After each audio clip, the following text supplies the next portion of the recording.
in many occasions, has forgotten that he represents even the most marginalized places, corners of our country. That the numbers of these small communities in the Republic, they have the right, just like any other big community in our Republic. We have seen the smirk, the arrogance, the contempt which the Deputy President of the Republic has to the minority groups in the Republic of Kenya. And coming from a marginalized community, a community which has been marginalized from 1963, Mr. Speaker, I want to state here and now that it's high time we sanitize the office of the Deputy President. Mr. Speaker, last week on Sunday, I was in... Your time is up. In Narok. Your time is up. Irene Mayaka. Thank you, Honorable Speaker.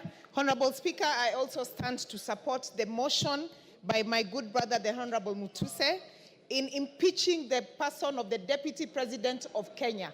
Honorable Speaker, under unwarranted discrimination, in contravention of Article 27, Part 3 and 4 of the Constitution, the Deputy President has in so many occasions expressed that he only considers people, he considers shareholders. Honorable Speaker, on the 2 occasions that the Deputy President came to Gusiland, on the first occasion while addressing leaders, he told us that the reason why, as Kisses, we should not demand for more things from the government is because we always vote for Mutu wa kitendawili, to quote him.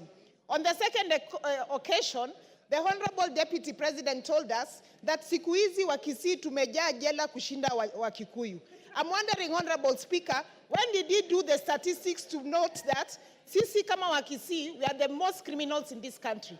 And Honorable Speaker, as I finish, I just want to remind the Deputy President. Yesterday, he spent a lot of time reminding us that he is an orphan.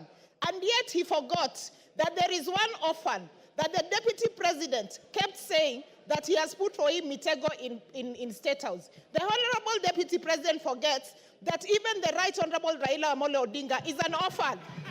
Why did he forget that he was putting for him Mutego? I just want to tell the Deputy President that because of the utterances that you make against people of Kenya, you must go, and you will go home. I thank you. Malolo Njendi. Thank you, Mr. Speaker. I arise to support this motion strongly. Mr. Speaker, this country has once suffered tribal clashes. Mr. Speaker, the Deputy President has been always talking about Central Kenya, Mlima, etc., etc. Mr. Speaker, whipping up the tribal feelings. Mr. Speaker, if we allow the Deputy President to continue holding that particular position in the country, Mr. Speaker, what will happen in this country is that most of these other tribes will feel domination of this particular community, will feel intimidation by this community, and they will rise up, gang up against the community of Central Kenya, not because they are liking it, but because of his sentiments and because of what he speaks. Mr. Speaker, this person has been in office for 2 years, but he appears not to have had the conscience to know the kind of office he's holding, and that's why he speaks the way he speaks of regions. Mr. Speaker, I wonder how. Order, honorable members, order. I wonder how a person holding that kind of office can keep on talking of Kuweka Miteko State House for people who did not vote for this government, not to enter, not to access. Mr. Speaker, because of Kuweka Miteko, kila mahali kwa kona State House has affected some of us when he was still very active in State House, blocking us from accessing State House. Mr. Speaker, the whole issue of shares, I want to tell people from Western Kenya, we are suffering from this because of his input and insisting, embarrassing the president. When he wants to help persons from West Kenya, he says those people don't deserve to have the share they're having in the government. Thank you, Mr. Speaker, I support. Robert Mbui.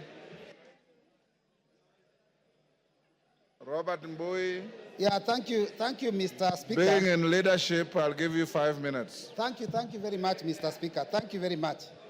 Mr. Speaker, I've noticed, listening to the arguments that have been passed here this afternoon, and also earlier in the morning, I've noticed that it's getting a little personal, and I'm feeling a little jittery, because I know the subject matter is a person who is a family man with a wife and children and friends and relatives, and they're all listening. So I think maybe I will start by reading the Bible so that we can bring down the temperatures. Ephesians chapter 4, verse 32 says, "Be kind, compassionate, and forgiving to each other in the same way God forgave you in Christ." Now, verse 31, Mr. Speaker, says, "Put aside all bitterness, losing your temper, anger, shouting, and slander, along with every other evil." Mr. Speaker, as a member of Azimio la Umoja One Kenya, I didn't believe in the leadership of Kenya Kwanza. I opposed it from the beginning. Mr. Speaker, I am vindicated now because I can tell the people of Kathiani that I said that this government is rudderless, is leaderless, is planless.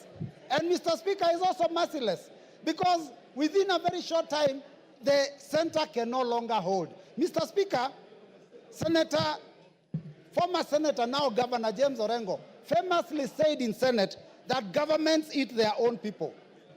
Former leader of majority of the National Assembly, Duale, was eaten by his government. Today is a CS.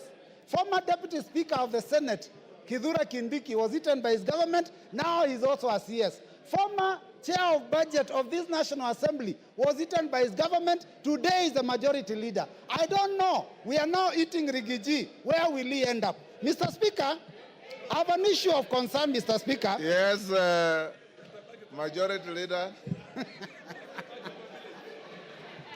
Honorable Speaker, is a deputy leader of minority to assert that I was eaten by my own government, Honorable Speaker, whereas he knows I was never eaten by any government. I only stood firm against tyranny. I stood firm against the bullying that I experienced under that regime. The same bullying I have stood firm against a deputy president today who has been bullying members of parliament.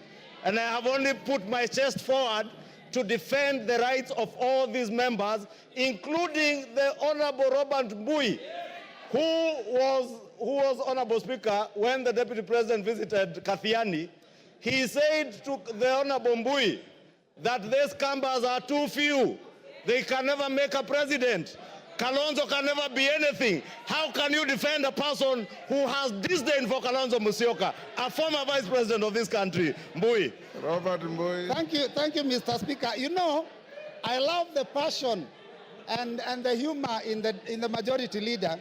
But Mr. Speaker, I'm also impressed by the energy that I've seen in this house, the vigor, the passion from morning. I mean, it is a first bill, or rather it's a first motion, where this House has gone up to public participation in the constituencies. Mr. Speaker, I only wish that the energy that we are expending here to send a question to all Kenyans about one individual was being used to fight the issues that are failing us in our education, in our health sector. People here, the cost of living has gone too high. People have no jobs. Mr. Speaker, those are the things that this House should passionately deal with. But Mr. Speaker, for a whole day, and from, I don't know, even the last week or 2 weeks, to deal with that one matter, Mr. Speaker, I think that we are losing direction. And it is important, Mr. Speaker, that we deal with the things that are affecting our people. Because, Mr. Speaker, if you look at the education sector, I talked about it here the other day.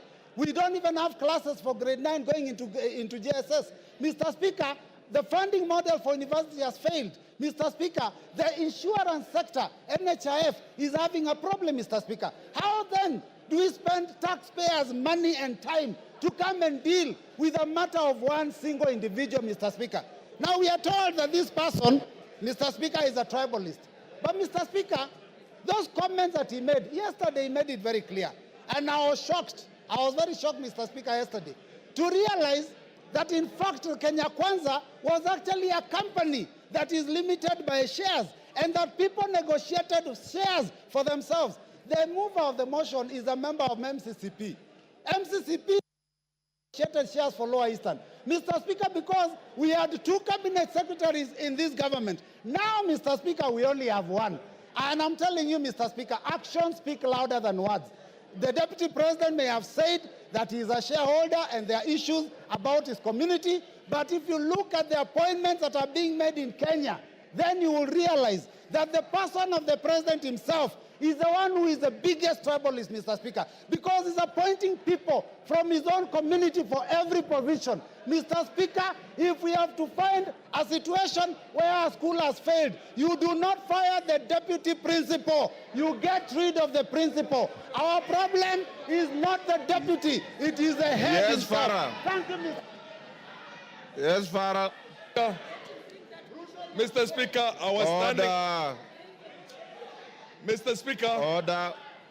Mr. Speaker, Robert Mbui, you are This- normally more decent than that. this is a house of. Oh, Mr. Speaker, protect me. Mr. Speaker, my point of order is this. This is a house of rules. This is a law-making body.